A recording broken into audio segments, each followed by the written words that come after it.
Hello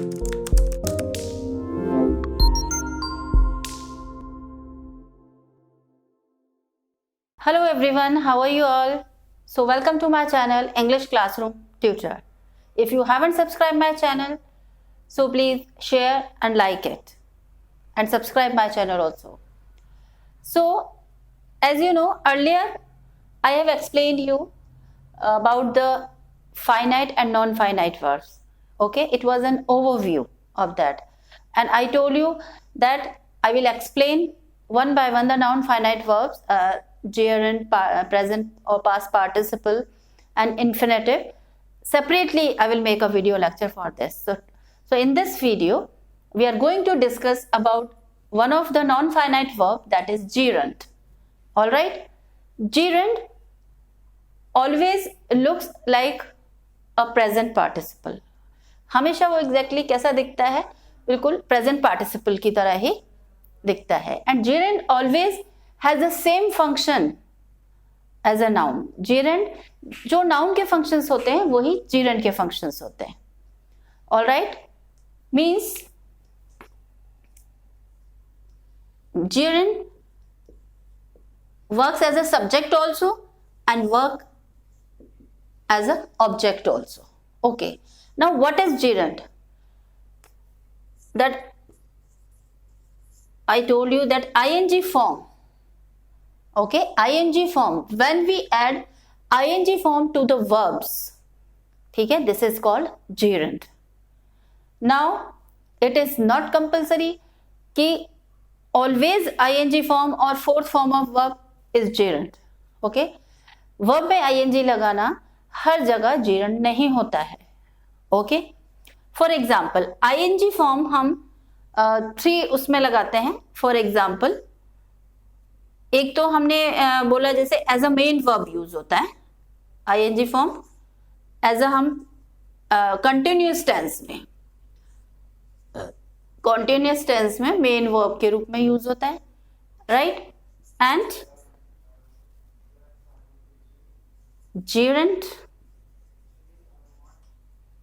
के रूप में यूज होता है और पार्टिसिपल. ओके, ये हम प्रीवियस वीडियो में बता चुके हैं इसके बारे में कि ing form when we add ing to the verbs. Okay, एक तो होता है कॉन्टिन्यूअस टेंस में as a main verb when we use ing to the verbs, तो उसको हिंदी में क्या होता है? रहा है, और यू कैन से रहे थे या रहा होगा. ऑलराइट, gerund में क्या होता है? करना के अर्थ में होता है, और पार्टिसिपल में करते हुए, देखते हुए, like that.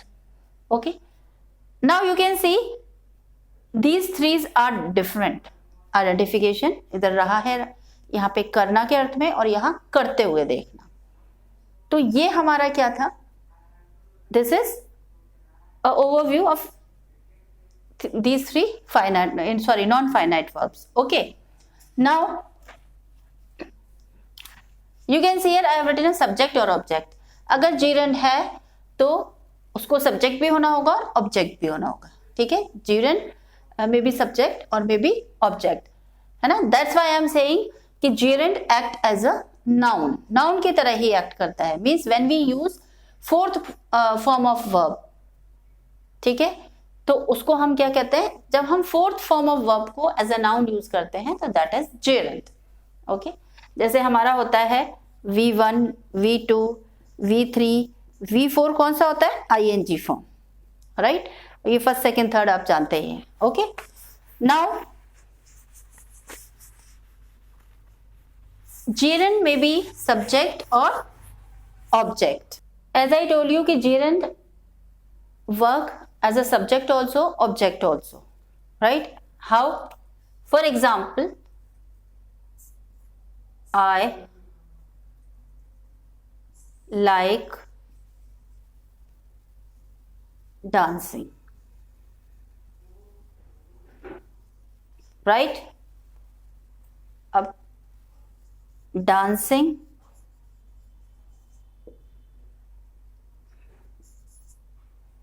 dancing is a good physical activity.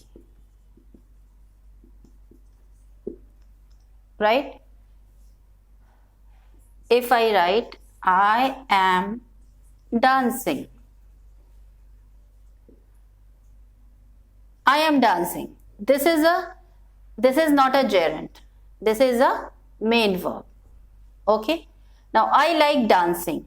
So here dancing verb ing लगा हुआ. Dancing used as a object. Here the dancing is object. Dancing is a good physical activity.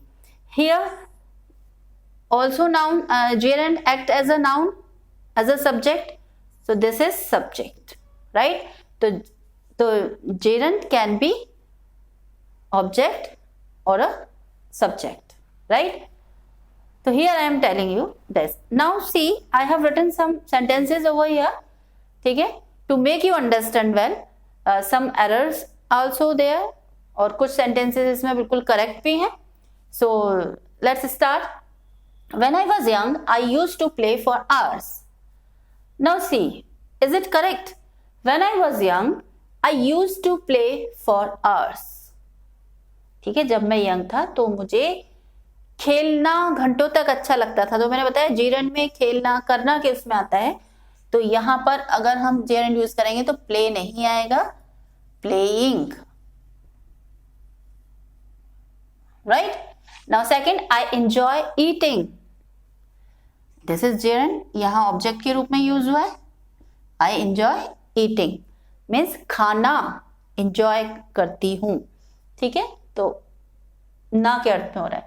Reading is her favourite pass time. पढ़ना, जैसा मैंने कहा था gerund में ना के अर्थ में होता है, तो पढ़ना is her favourite pass time. ठीक है, उसका फेवरेट पास टाइम है. तो रीडिंग यहां gerund as a subject use हुआ है. ओके, यहां पे ये किसका noun, act as a noun and a subject. We are running, is this a gerund? Helping verb and running. This is continuous का सेंटेंस है, मीन्स यहां पे ये मेन वर्ब के रूप में यूज हुआ है. ओके, तो this is not gerund. We like running. अब this is the difference between these two. We like running यानी दौड़ना हम पसंद करते हैं, दौड़ना. So this is act as a object. Okay, यहां ये ऑब्जेक्ट के रूप में यूज है gerund. He hates waking up early. वो हेट करता है क्या, सुबह जल्दी उठने से. ठीक है, यानी कि वेकिंग अप अर्ली, सुबह जल्दी उठना. ही हेट्स करता है. ओके, तो यहां पे ये एज अ ऑब्जेक्ट यूज हुआ है. ओके, ऑब्जेक्ट मीन्स कॉम्प्लीमेंट कह सकते हैं हम इसको, कि ये एक डिक्लेरेशन है. तो जैसे मैंने एक आपको प्रीवियस लेक्चर में बताया था कि ऑब्जेक्ट भी होता है और देयर में भी कॉम्प्लीमेंट. तो यहाँ ये कॉम्प्लीमेंट है कि he hates waking up early. Right, he hates कर रहा है. ठीक है, क्या, जागने में. अब यहाँ पे कौन सा ऑब्जेक्ट है, ये कॉम्प्लीमेंट ऑब्जेक्ट है, ऑब्जेक्ट कॉम्प्लीमेंट है यहाँ.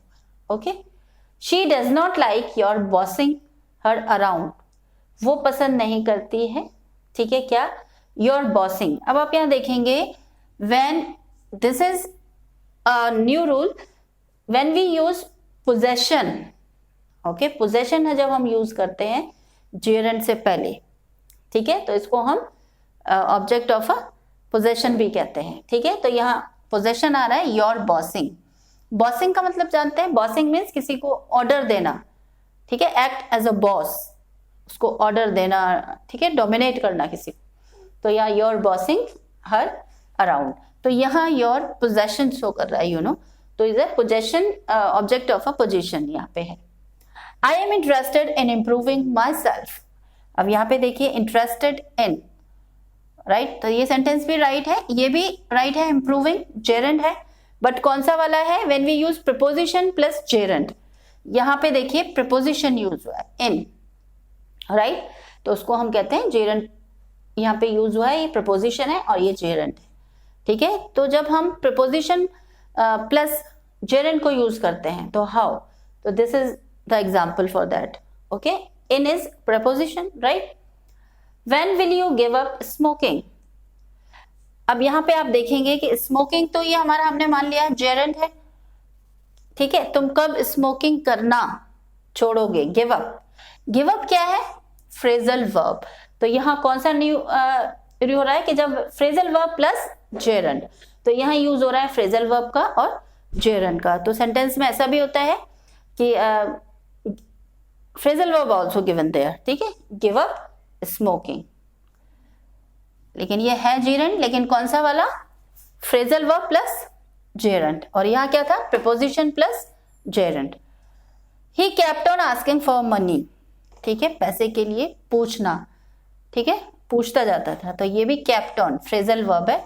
और यहाँ पर ये यानी कि उसका पैसे के लिए पूछना केप्ट ऑन जारी रहता था.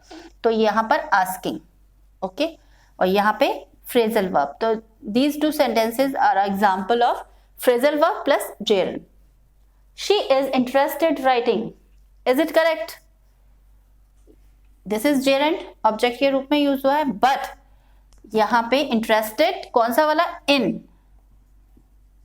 ये सेम मैंने इंटेंशनली दिया था कि आप लोग इसको पकड़ पाए इस चीज को. Interested in improving my self, ऐसे यहाँ पर भी इन आएगा. अगर इन नहीं है, if we are not using in here, तो this is wrong. okay, but हमें यहाँ पे in लगाना है इसमें. okay, now see, that is very important. I am going to tell you after some expressions. कुछ expressions होते हैं, उसमें भी एक particular expressions है, उसमें हम gerund का यूज करते हैं. can't help, can't stand. can't help मतलब we can't resist yourself, मतलब जब हम अपने आप को रोक नहीं पाते, ठीक है. can't stand कि उस चीज को हम टॉलरेट नहीं कर पाते, ठीक है, टॉलरेंस पावर नहीं होती जिस चीज के लिए कि नहीं हम ऐसा नहीं कर सकते. It's no use. It's no use का मतलब कोई भी, जैसा कि वर्ड इटसेल्फ से कि कोई यूज नहीं है. टू बी वर्थ कहते हैं एबल होना और अच्छा होना, कि हमने किया तो इट्स गुड.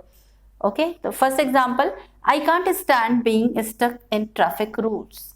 तो आई कांट स्टैंड, राइट, ये वाला I can't stand being stuck in traffic rules. अब इसमें जेरेंड क्या है, बीइंग. बीइंग कैसे हुआ, is am are was were. इन सबको हम फॉर्म में क्या कहते हैं, बी फॉर्म बोलते हैं.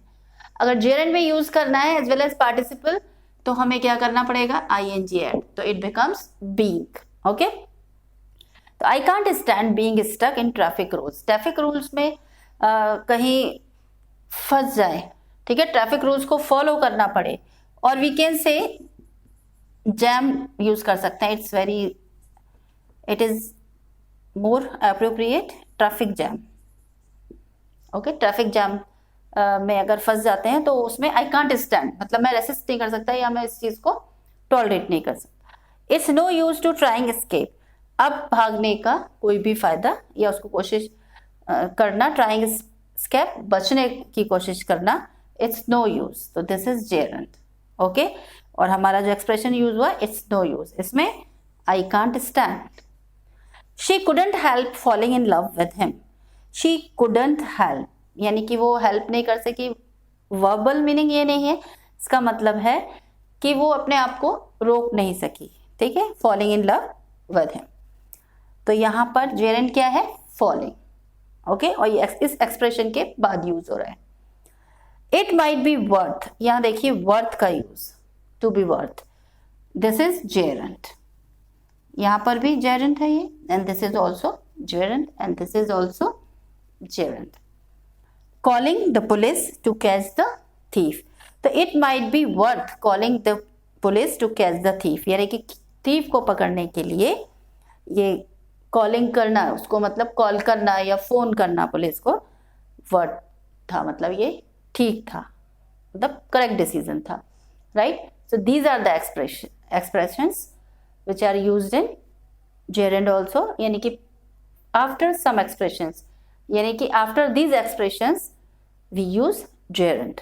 Okay, so this is the topic.